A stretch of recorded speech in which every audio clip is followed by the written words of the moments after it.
and it still works when I get hot. That one's got a huge rope. Who would you rather fight? Jason like this or Jason like this? It's been a while since I've vlogged. The turkey season's coming and fishing season's coming and vacation season's coming, so I'm hoping to get some more life experiences worth vlogging. Lately I've just been packing, we're moving. We're gonna move into our office building for a couple different reasons, but mainly so we can get the house finished. It'll be easier to get the house finished if we're not messing around with multiple properties. So being able to live right next to the house that we're restoring is gonna be a big help. I'm excited for that. I'll be living above my studio too, so I'll be able to get more work done, seeing as how all I gotta do is walk downstairs. When usually if I wanna go work, you know, it's a 20-minute drive, and then I'm working in this 20-minute drive back. So I spend 40 minutes of my evening driving back and forth to my office. I'm looking forward to having less things to deal with right now. I'm headed out to my friend Jason's. He's had a hunting television show on TV for around 10 years. And so I've been helping him transition to YouTube. You know, everybody is moving over to YouTube, whether they're on TV or not. We're working together on a couple different hunting projects, you know, in the near future. So today I'm going out there and he's gonna teach me a few things about turkey hunting. I don't really I've turkey hunted, but every time I've went with somebody else. One was Jason, and then the other person was my brother. And Jason, you know, I can't ask him to go out with me every day until I get a turkey because he's a guide. We'll probably do 1 or 2 hunts together, probably at the most. Hopefully I can get a turkey this year. Now my goal is to get one with a bow, but we'll see how that goes, considering I don't have a pop-up blind. Not saying it's impossible, but yeah, I mean, he saw me deer hunt. Anyway, so that's what I'm doing right now is I'm heading over to his house. He's gonna show me some decoys and stuff. He makes his own decoys, top of the line stuff that you can't get in any of the big box outdoor stores. There's a turkey right there.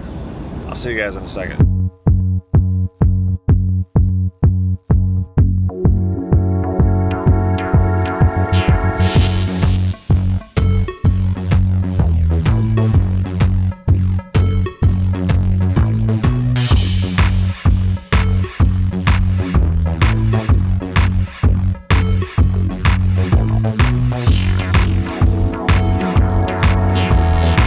I'm here with Jason Allen.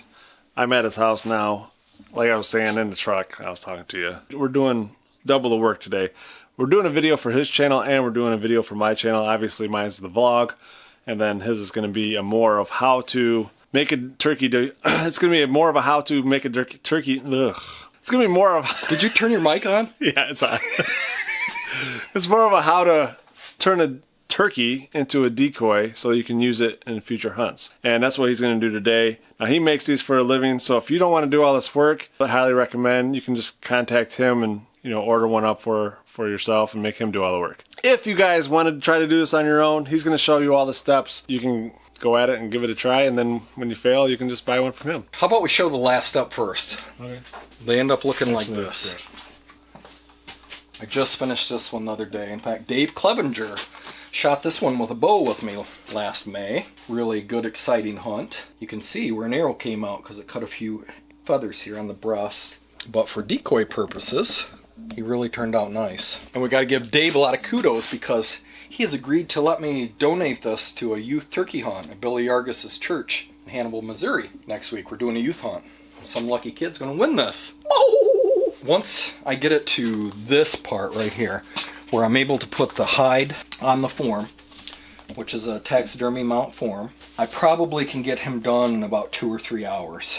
They start out like this. They come out of the freezer, they're froze, they're all folded up. I open them up, and then I start applying a lot of borax, and the drying process begins. And it's applied multiple times. And then after I start fleshing some of the turkey, like this right here, and then I use a knife and a wire brush, then I get down and I do a little bit more. That's the starting point. And I'm going to wash that extremely well and rinse it multiple times. I'm going to hang it up and then I'm going to blow dry it clean. It will come out like this, of like perfect breast feathers laying perfectly. I've already prepared this foam body here. These are the same steps that a taxidermist would use. I should measure this, but I don't. I just kind of do it guessing it, and I've done enough of them already. I've got one of my painted decoy heads here. So see, I've done this a time or two, haven't I? Look at that. About right there. He's all done. He's ready to go to the woods.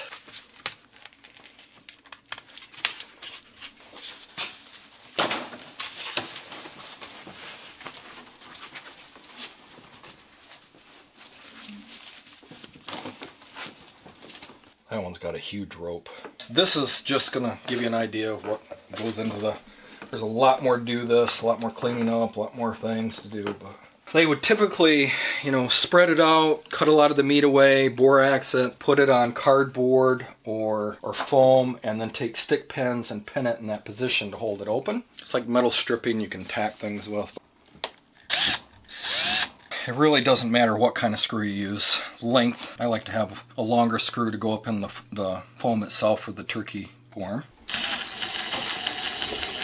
I gotta flesh out the wings. The wings will end up getting pinned. Then the fan that we've already pre-drilled and put our 3.5-inch screws in will go right there. It is fun if you want to do something a little bit different with your turkey that you harvest. If you spend a little time on it and trial and error, what do you have to lose? As you see, this is a ton of work. I mean, it's more time than I have, for sure. More work than I want to do, for sure. I can tell you that. So luckily, I know a guy. These are tagged turkeys that we've harvested together, or friends of mine don't want the hide after they've shot their turkey, and so we attach these to all of our decoys too, that people know where they come from. These are all fans that were hung on hangers, but they're just flexible. A turkey fan, for those of you that don't know, will fold like a fan. That became a fan to wave to, and it still works when I get hot. I can feel that all the way over here. For our turkey purposes at Cedar Spur Decoys, we make several models, and the most popular one that we use is the Spur Daddy. The Spur Daddies are full strutter, and then we do a Spur Boy. This is J-Boy of the Cedar Spur mounted decoy line. He's J-Boy because he's a Jake, and he looks really bad. That's because he's been beat up a bunch of times. This is Quarter Daddy, as far as we know, until someone proves me differently. The first of its kind as far as a decoy that has been used in the recent years for reaping or fanning. Native Americans were doing it a long, long time ago, where they would get a fresh fan and they would crawl towards a turkey or pop out of some woods and show the turkey the fan. A lot of people can reap or fan, use the decoy like we've used for so many years.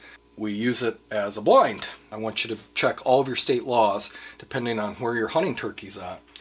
If you're in our home state of Michigan, where we created this decoy like 11 years ago, you cannot reap in the state of Michigan. Stalking and showing motion. You're moving the decoy like this. Wind can blow him and that's fine, but you can't touch him and move him, posture him. Obviously you can't crawl with him. And we're not touching the decoy, we're just using him as a blind. In a lot of the states, reaping or fanning is more than legal, and it's a real popular technique. So this is Cedar Girl. We do make a mounted hen decoy. She has a beard. You're allowed to shoot hens? Josh just asked a good question. Yes, you're allowed to shoot hens in the state of Michigan if it has a beard. The rule book states it has to have a visible beard. A lot of decoy makers out there make jakes. I think the human theory is, oh, if a gobbler comes up and sees it's a jake, oh, he can whip a jake, like J-Boy here, real easy. They don't care. They attack a full-grown gobbler Spur Daddy just as often as they would a jake. We want to make sure that we're not overinflating our turkey. If Josh and I were going to do battle, and he thought, man, I can take him, I'm taller than him, and I'm sitting over there like this, and he was like, man, he's kind of ready and kind of trying to intimidate me a little bit, but I can still take him. Like all the gobblers that come in and fight the decoys, when they're in full strut and they're tucked like this, they're showing their biggest plumage and their most dominance. They're kind of like, come on, like this. And this one's kind of like, okay, I think I can take you. Who would you rather fight? Jason like this or Jason like this? Jason could take me. So I'm just leaving Jason's. About to head home.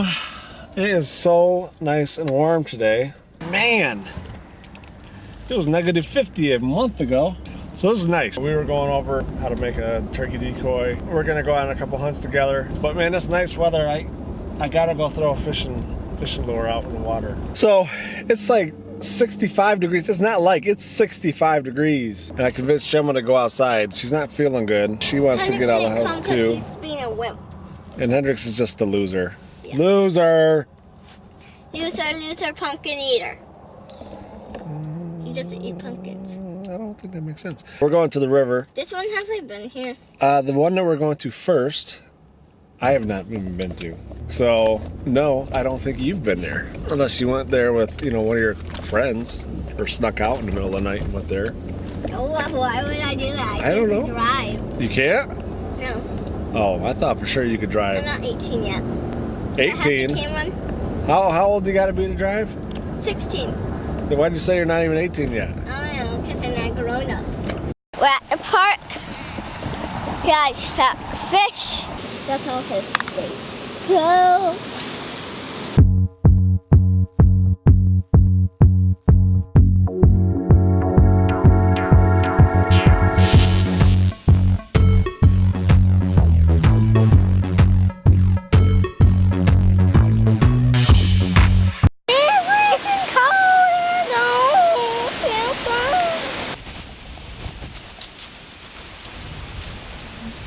We didn't catch any fish, and we were gonna go to another spot, but Jem remembered that she has dance tonight, so I had to rush back and get her to her dance class. That was an eventful day. I got to go over to Jason's and learn a little bit about turkey hunting and so on. For a more in-depth look at how he makes his turkey decoys and how you guys can make your own if you wanted to, I'll put the link down below. You can go over to his page and check out his videos. He goes in a lot more depth than I did in this video. This was just kind of a you know, like we're hanging out together kind of video. So anyways, thanks for watching. Comment down below, hit that like button, subscribe. I gotta go.